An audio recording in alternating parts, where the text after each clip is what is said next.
aboard!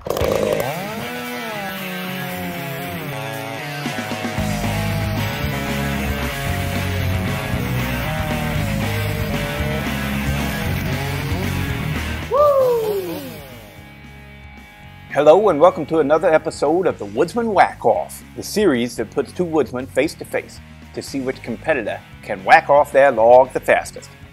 In today's episode, we take a look at the difference a good muffler mod can make on the CS 590 Timberwolf.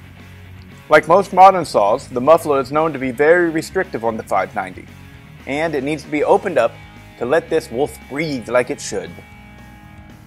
Hot Rod has opened it up nicely for maximum flow by removing all the guts. He also went a step further and plugged the governing hole on the high jet with JB weld.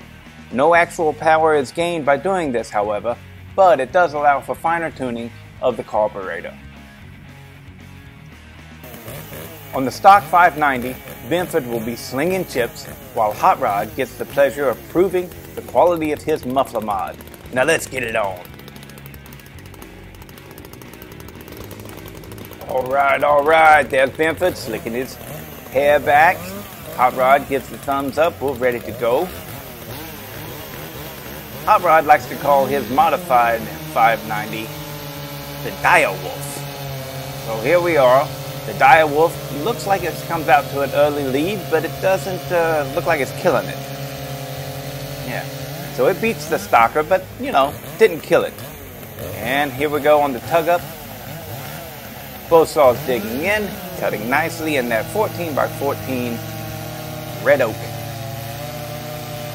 And with this one, it appears that the Dire Wolf with the muffler mod definitely was able to stretch its legs and get going.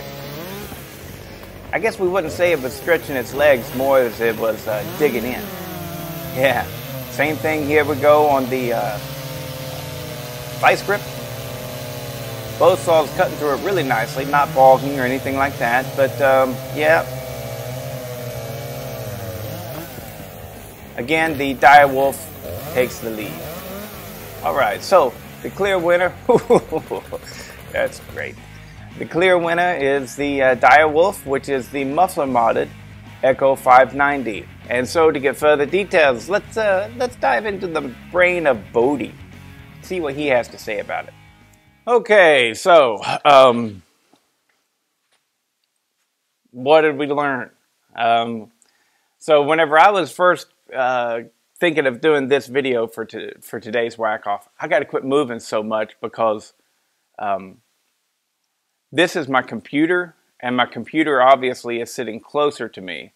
Try and keep backing up a little bit because every time I move, it changes the light. So the computer just doesn't have as good of a camera on it. So, but anyways, whenever it changes the light, sorry, I gotta divulge. Whenever it changes the light, it screws with my green screen technology. And so you see the green screen coming in and out, like as I'm doing this right here, you're going, wow, why is it getting fuzzy and stuff in the background? Because the light is the key to getting green screen to work really, really well. So, anyways, more about chainsaws. So, whenever I first looked at the footage, I was like, oh my God, I really haven't shown a whack-off between the stock Echo and the modified, you know, the muffler modded Echo 590, you know? And so I was like, well, we got to do that because got to do it. I am on an adventure right now, or fixing to start one, with the 590. And so this is a good place to start. Whenever I was looking at the footage, I really quickly, to give me an idea and get the ideas flowing in my head of what I'm going to write and say, you know, in my intro for these whack-offs, I put the two videos of each saw in my computer, and I match them up, and I see with the first cut, who is actually going to be faster. And, you know, I mean, I learned, you know, sometimes that there's 2 out of 3 and stuff, you know, but for the most part, the person, you know, the saw that wins the first cut also wins the entire whack off. So with this, the first cut, I was like, man, that's not nearly what I expected, because I know what the Direwolf, my modified 590, I know what it feels like, and it feels like it gained a lot more power, over the stalker. It really feels that way, and so it was really confusing. And I started thinking about it in my head. I was like, oh, so the muffler mod on this 590, it did give me a nice amount of power over top of stock. What it did not give me is RPMs. And with the gentle glide down the shaft, it's RPMs really that make the saw shine in that particular segment of the race. And so I was saying to myself, I bet you on the tug up, the muffler mod is going to do really well, because there's something about that tug up that really works. See, whenever you're dogging in a saw, you know, like we've talked about it before. Like Randy one time, he's like, "Oh, you can't make it stall. When you can dog it in, you can just dig it. You cannot make it stall." And it's like, "Oh, yeah, you can." And I said, "Well, yeah." Because we all exaggerate that. All of us, you know. And so whenever you're dogging something in, it is extremely easy to overdog it. I don't care what size the frickin' thing is. Anybody that says that you cannot get it to stall, either they are running a remarkable chainsaw, or they're just, you know, exaggerating. We all do it, okay, you know. But the tug up though, there's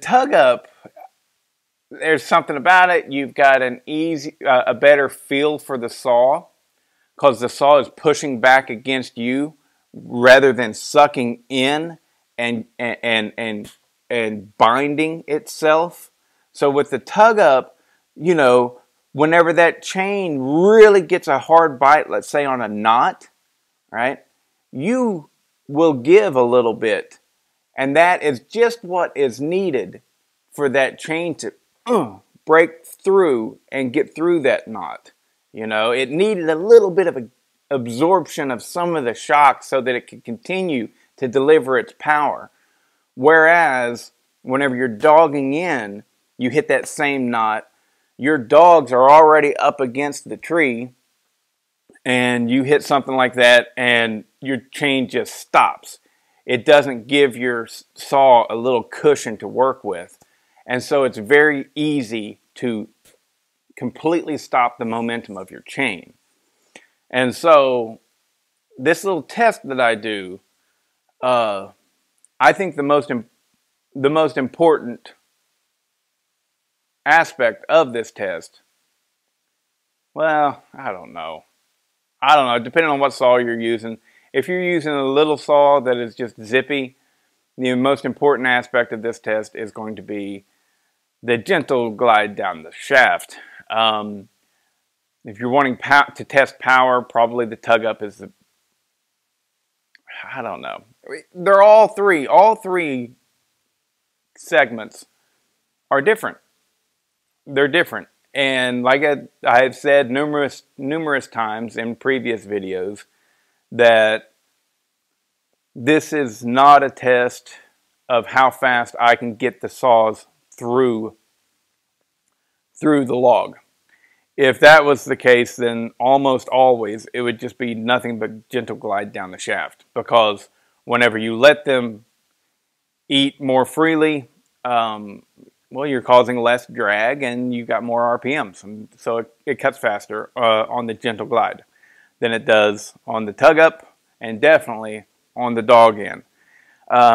So Anyways, but the muffler mod on this 590, what it did clearly, I think, is it offered very little, if any, improvement in RPMs, and it offered a considerable amount more torque, and you can really see that in the tug up, because in the tug up it walks away. And if you're new to the channel, then you'll have the question, are they running the same chain? Yes, they are. They're running, well, an out-of-the-box Husky C83 X-Cut chain. And I have just recently learned, one of you guys asked me, what's the difference between a C83 and a C85? And I was thinking, I've never even heard of a C85. And I hadn't ever even heard of it. Well, a C85 it's the gauge of the bar. The last number there, 83 versus 85. 83 is an 050 gauge chain for an 050 bar, right? It's the thickness of the drivers. 85, that is for an 058. And they don't make an 063 because that's lame and stupid, and people who like steel use that. So 063 chain just makes no sense. Hey, let's add more weight for no reason.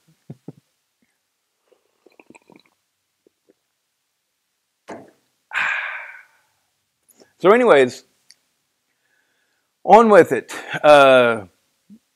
I did think that the muffler mod made more power than that, and you can feel it in a real world test. You can feel it. That saw right now will pull a 24-inch bar fine. You know, it fine. I mean, it ain't the fastest thing in the wood, but yeah, if you want to run a 24-inch bar, you go for it. Get you a muffler mod, have it good and broken in, 590 will pull it just fine. Above that is whenever you really have to start babying the saw, and I don't like to do that. And so I know that there's some guys out there that'll run a 28-inch bar on a 60cc saw.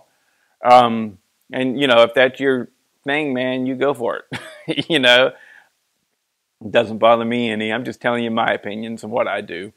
Also, things would be different if I lived in the Pacific Northwest. Or if I lived in Europe, I'd get made fun of for my big old schlong of a bar. Be like, hey, look at you. We run little bars over here. Okay. But definitely like Pacific Northwest, you guys and your Doug fir, I gotta say, man, I'm so envious. I am envious that you get to cut that stuff on the regular. I'm envious that that's what you have to pick up. I've never dealt with Doug fir specifically because, I mean, other than building materials every now and then, but we don't have any Doug fir around here, none. But it is extremely similar to loblolly pine or longleaf pine, it may be considered a hardwood and be on the bottom of the scale. Maybe. I'm not even sure about that. But it's soft and it's lightweight. The loblolly that I have here, literally inch for inch, pine weighs half as much as this red oak that I got to deal with. And it weighs even less than that whenever you're talking about white oak. My tractor, I had 2 logs. You know, you've seen in my videos how I pick them up. I've got those 2, like, they're like ice pick hooks. I don't know what to call them, but they hang from my bucket. And I put them over the log and pinch it and lift it up. And it works pretty good. But I had 2 logs. One was 8 foot and the other one was 16 feet. And with the 8-footer, it was red oak. And I can't remember the diameter. Well, I want to say it was like 20 inches in diameter, maybe. Yeah, probably 20 inches in diameter.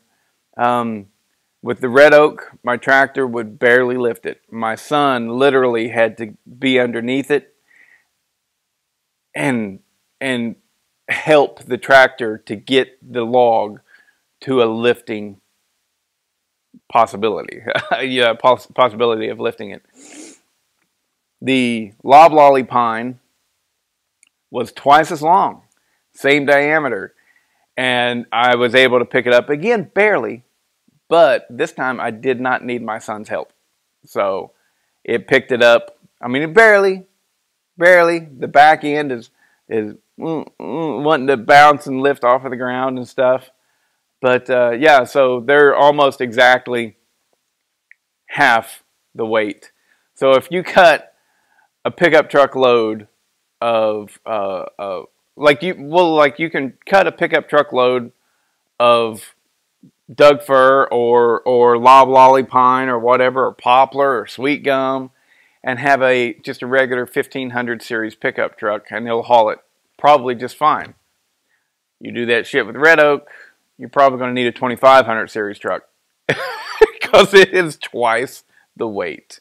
So I really admire, or not admire, envy the West Coast guys. Now, what I don't envy is, to get through the winter, I need 4 cords, about 4 cords of red oak to get me through the winter. They probably need 8 cords of Doug fir because it just doesn't have as much BTUs or anything. So, and that's just a guess. I don't know. Anyways, I've rambled and rambled and rambled. That's what I do. Top of the morning to you. So, the project. Ta-da! This right here, I don't know if you guys remember, but this was, I picked it up at my local saw shop in Palmetto, Georgia. And they had this, you know, like I've told you guys before, we've gotten to where we've got a pretty good relationship, and you know, they understand kind of the kind of guy I am, what I'm doing and everything. And they don't mind me going back there and looking through the shelves of the stuff that gets left behind. So as we all know, a shop a lot of times, and I think most of the time it's for good reason, they will recommend that you just buy a new saw. So this one right here has a scored piston. I don't know if you're going to be able to see it. Yeah, you see a little bit there.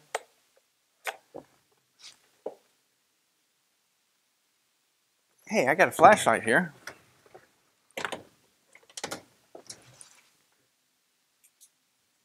Ah, you see it there now, don't you? Ooh, come on. There we go. So it's got a scored piston. But it's not that bad. That's going to clean up just fine, and I'll just be able to add a new piston and rings. And I'm going to throw at it new crank seals, because that's probably what went wrong. If it wasn't the crank seals, then it's got new crank seals, and I'll find any other leak just naturally as I go, removing the carburetor and stuff. So I have a piston and I have the crank seals on order. As soon as they get here, I'll be tearing this thing apart, and I will be porting and polishing it and doing a muffler mod and everything, the works, and getting it to my buddy Andreas. He's got a Bobcat. Whoop, whoop, whoop. This thing cleaned up really nice. I mean, really nice. It was brought in to fix, something was weak on power or wouldn't run at all. Who knows? My guess is it was just weak on power because it's still got good compression. But you know, it wasn't running right regardless. And so they brought it in, and whenever they did, you know, the guy was like, oh, you got a blown cylinder. Probably was like, it's going to cost you $600 to fix it. Might as well just buy a new saw. All right. Otherwise, $100 diagnostic fee or whatever. So the guy just buys a new saw. And that's kind of the way it goes a lot of times, you know, and that's why they get left over. A lot of people get pissed off at the shop for doing that, but I don't see, I don't see why. I mean, there's nothing wrong with it. You have an hourly rate that you charge as a shop, and then you charge retail prices on the parts. If those two add up to 70 to 100% of the price of a new saw, of course they're going to just buy a new saw, dude. Right? A shop does not and should not, cannot operate the way that somebody like I do. With me, I have no rush to get this saw done whatsoever. I got the saw off of that shop for $50, and all it needs is a little bit of my time and effort, and it's going to go to my buddy Andreas, and he's going to let me use the Bobcat. Actually, he's going to come over and drive the Bobcat to get big old rounds of oak that have already fallen on my property previously. I've got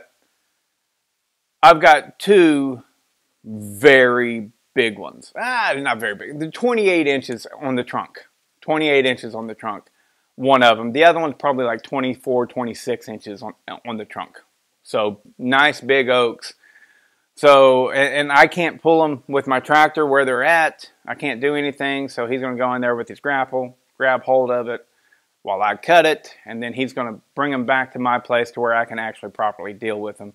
And some other stuff. And so this is awesome. I get to, have one of these 590s to learn on, right? Because let's say I don't get the most power out of it. I don't care. Andreas doesn't care. He's not a chainsaw enthusiast. He just wants something that's going to run good. Now, of course, I'm going to make it run better. I have no doubt of that. But is he going to be doing a whack-off with this thing and going, hey, Bodie, I didn't get my money's worth? No, he don't care. So it's perfect to learn on. And my buddy gets a good chainsaw. And because he's been getting those damn farm and ranch steel chainsaws. He started off with a 391, I believe is what it is. 391, it's about 64 cc's, something like that. And which is a fine saw and everything, but he paid probably like $600 for that saw or more. I don't know. But he started off with that right there, and then his brother straight gassed it. And he brought that to me, and he's like, what do you think? And I started looking at prices and everything for the cylinders and pistons, because there was no aftermarket cylinder or piston for it at the time. Maybe now, but I doubt it. I started looking at that, and I was just like, it's not worth it. I did the same thing as a shop. I was like, you'd be better off buying a different chainsaw, because I don't like the 391 anyways. It's fine for farm and ranch duties, but whenever you can buy a Husky 272 for $300, why the hell would you buy a 391, another like brand new one or something? Anyway, so I've rambled enough about that. Then he got a Steel MS310, which he brought to me, and I'm like, I tell him right off the bat, I'm like, it ain't worth it to fix it. I mean, if I just have to do something simple, maybe, because plastic steel saws, to me, can kiss it, And so anyways, he ended up, what I did to it, I did a carb kit, cleaned it up. I did something else to it. I can't remember. Cleaned out the muffler, got it to run, and it was, oh God, it was pathetic. I don't know what to tell y'all if you're watching this and going, I've got that one was a 310. I think I told you. And I have that 290 as well. Both of those things are just little pussycats. Just meh. I mean, no, just gutless. I mean, there needs to be a fucking rebellion for those two saws. They suck so bad. Anyways. And now I'm like, listen, dude, just give up on the steel. you know, let me build you this Echo. And he's like, all right. He looked at me with total disdain. He goes, I'm done with them. I ain't ever buying another steel, ever. So I'm like, conversion complete. So anyways, that's enough for this video. And I hope y'all liked it. I hope, man, it cleaned up nice. Just seriously, whenever I got this thing, it was just covered in blackness. It was ugly. Thing's nice saw now. I mean, the thing's great. Put a new piston in it. Oh, I did order a 620 piston. Now, depending on what that's like, you'll see a video and it'll be in there. But if the piston has a higher deck height, or not deck, a higher top, lower skirts, anything like that, then that'll tell me which way I need to go with my Dire Wolf build. And this one right here, excuse me, I am guessing that the only difference between the 620 piston and the 590 piston is that the 620 has 2 rings, the 590 has 1. But there could be other differences, and I want to figure that out because, you know, if you can easily gain a little bit more performance by getting that 620 piston, go for it. I mean, you don't get any performance gains by getting that second ring. I hate 2 rings. I can't see how they're going to give you any performance. I think that the theory is that they will give you higher compression. If you guys know more about this, please tell me in the comments.